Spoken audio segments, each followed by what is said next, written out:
So in the last few videos, we've been covering a lot of different networking technologies, and I thought we could quickly look at how they fit into the OSI model.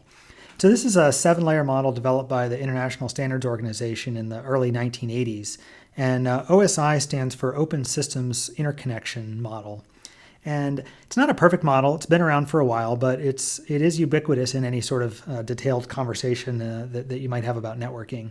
And it's still a pretty useful conceptual model, I think, to reason about how different technologies fit together. So, we'll refer to it from time to time just to kind of see how things fit in.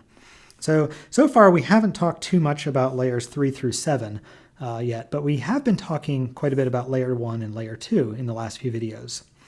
And so layer 1 is the physical layer. So some of the things that we've talked about at this layer include the sort of physical means of encoding information. So whether that's over copper or fiber or radio waves. And we've specifically been talking about Manchester code as one way of encoding data.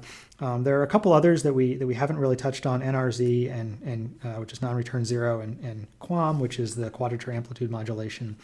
We may cover in some later videos on some more advanced things. But just wanted to show you that there are some other things here.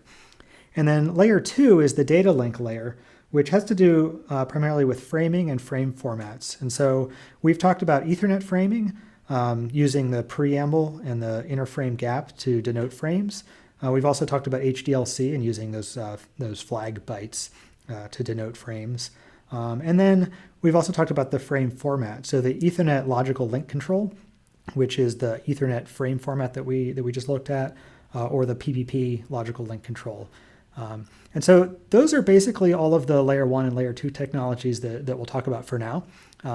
But then as we start to cover more of the layers in this model, I think it'll help to kind of see how things fit together. We'll check back in here just to kind of see how things fit and how each layer sort of depends on the layers below it.